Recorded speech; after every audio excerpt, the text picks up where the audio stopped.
The studio audience of 200 people held their breath at the exact same moment. Steve Harvey, a man who had heard thousands of stories over 3 decades on television, suddenly had nothing to say. His microphone hung loosely in his hand. His trademark smile had vanished. For the first time in his legendary career, he was speechless. It wasn't a punchline that stopped him. It wasn't a joke gone wrong. It was an answer so raw, so honest, so achingly human that it cut through the bright lights and camera lenses like a knife through silence. The woman standing at the podium had just said 7 words that would change everyone in that studio, and everyone watching at home. But to understand why those 7 words had such power, we need to go back to where this story really began. The moment Steve Harvey stopped being a host and became simply a man standing in the presence of something bigger than entertainment, the entire world watching realized that some stories are too sacred for a game show format. 45 minutes earlier, the Family Feud set had been buzzing with its usual energy. Contestants were practicing their buzzers, the band was warming up, and Steve was doing what he does best, making everyone laugh during the pre-show warm-up. He pointed at a man in the 3rd row wearing a Hawaiian shirt and said, "Sir, I don't know where you think you're going after this, but it better involve a beach and no responsibilities."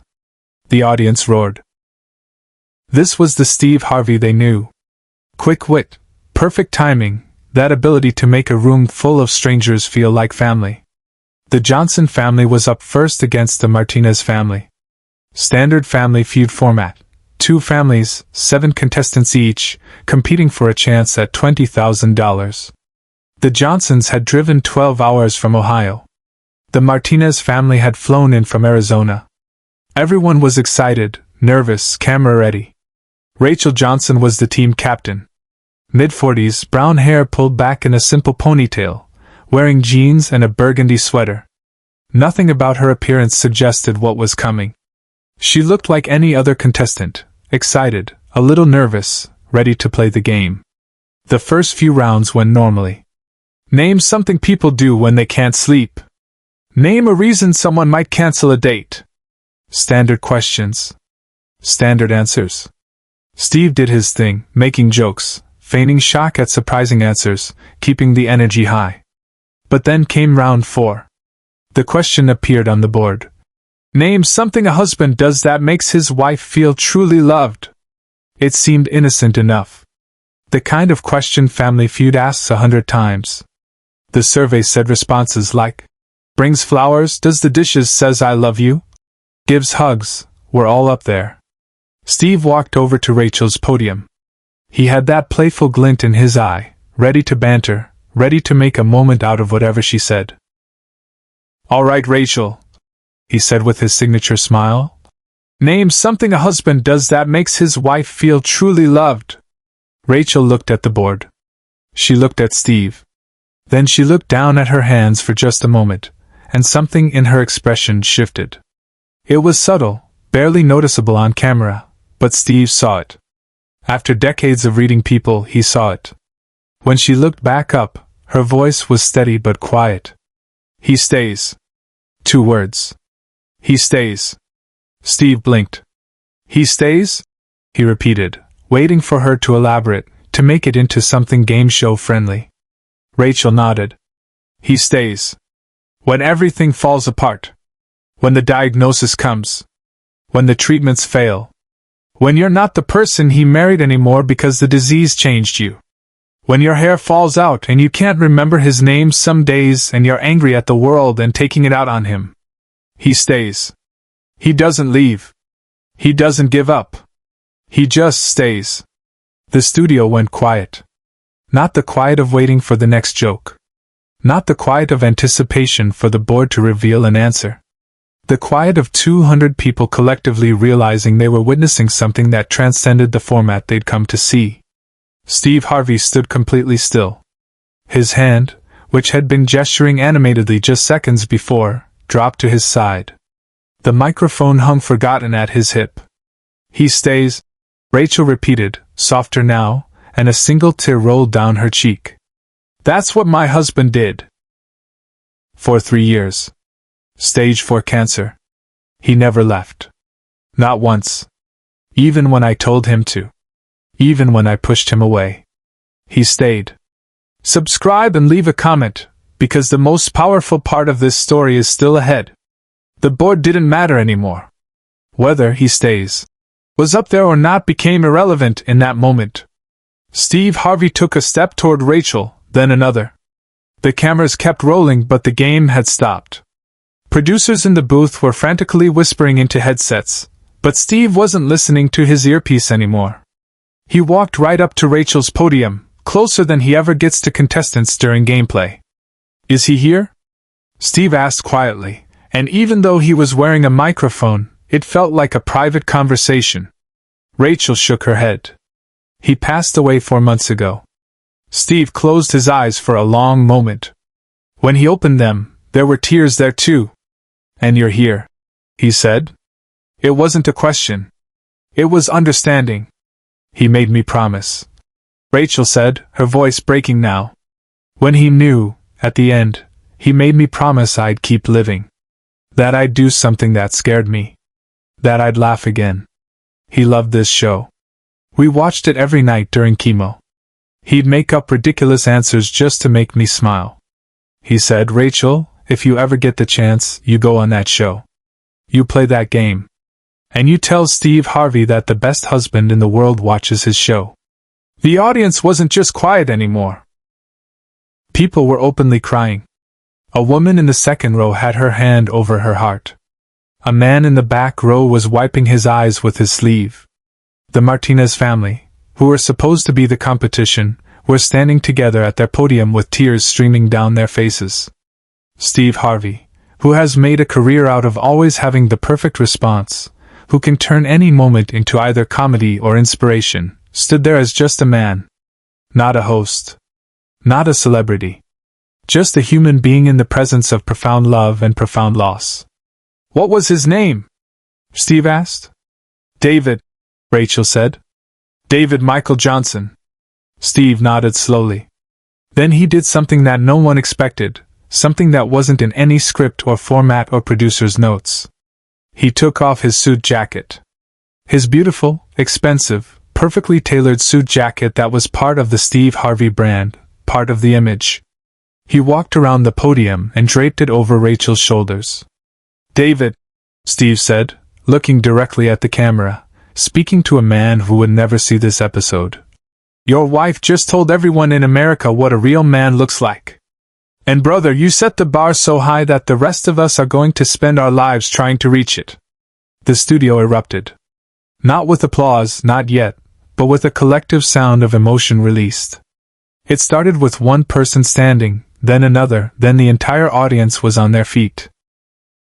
The Martinez family left their podium and crossed the stage, gathering around Rachel in a group hug.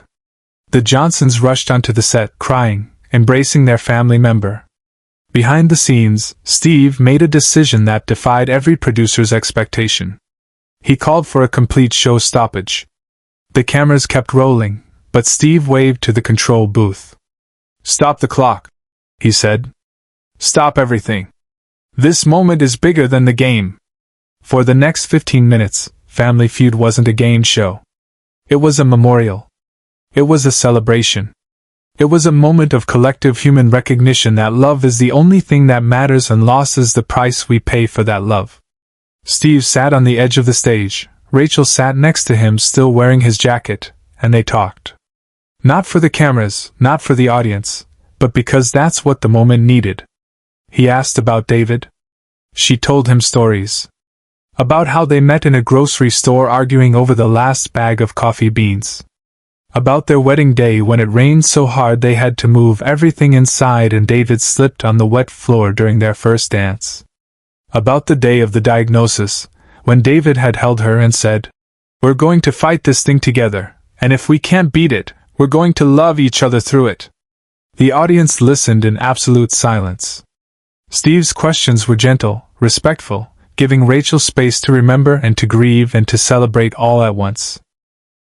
"You know what the hardest part is?" Rachel said at one point. "The world expects you to move on. Like there's a timeline for grief. Like after a few months you should be okay again. But I don't want to move on from David. I want to move forward with him still in my heart. And some days, like today, I need to feel like he's still with me. That's why I'm wearing his watch." She held up her wrist, showing a simple leather-banded watch that was clearly too large for her. Steve reached out and gently touched the watch. "He's with you," Steve said with absolute certainty. "That man who stayed through everything? He's not leaving now. He's in this jacket I just gave you. He's in every breath you take. He's in the fact that you had the courage to come here and keep your promise to him." Then Steve did something else unexpected. He reached into his pocket and pulled out a business card. Not a show card, his personal card. He wrote something on the back of it and handed it to Rachel. "That's my personal number," he said. "When the hard days come, and they will come, you call me. You don't have to say anything.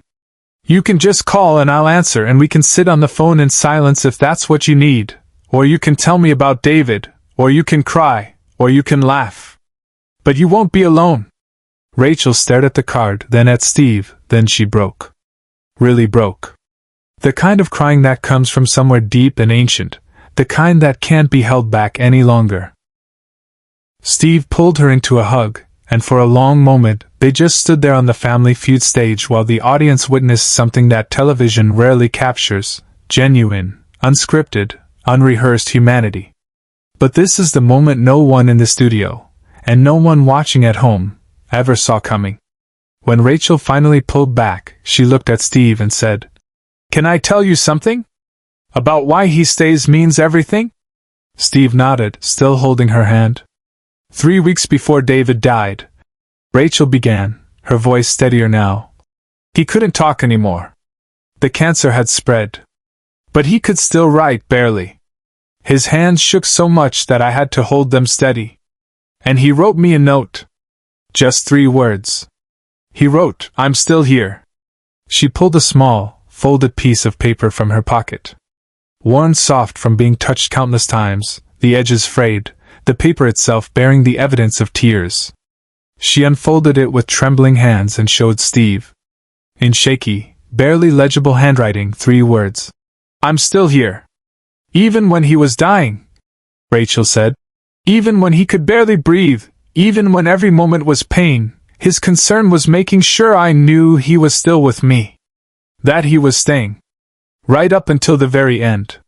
Steve Harvey, this man who has given advice to millions, who has written books about relationships, who has become a cultural icon for wisdom and humor, stood on that stage and wept. Not polite TV tears. Real, shoulder-shaking sobs. Because sometimes, the only appropriate response to that kind of love is to let it break you open. The control room had stopped trying to manage the situation. The producers were crying. The camera operators were crying. The makeup artists were crying. The person running the teleprompter had given up on any script and was just watching through tears. When Steve finally composed himself enough to speak, he looked directly at the camera. "I want everyone watching this to understand something," he said, his voice rough with emotion. "This is why we're here. This is why we do this show. Not for the money. Not for the laughs. But for moments like this when we're reminded what it means to be human. What it means to love someone so completely that you stay even when staying is the hardest thing in the world." He turned back to Rachel. "David stayed with you through the cancer. Now you need to know that we're going to stay with you. This family," he gestured to the audience, to the other contestants, to the crew, "is your family now." The audience erupted in applause, but this time it was different. It wasn't entertainment applause. It was the sound of hearts breaking open together, of strangers becoming connected through shared recognition of what matters most. Steve made another decision in that moment.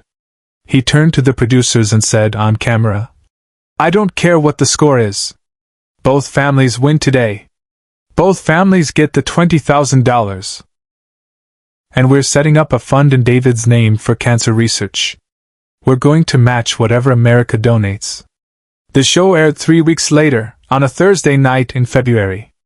The episode was supposed to be edited down to the standard 22-minute format. Instead, the network made an unprecedented decision.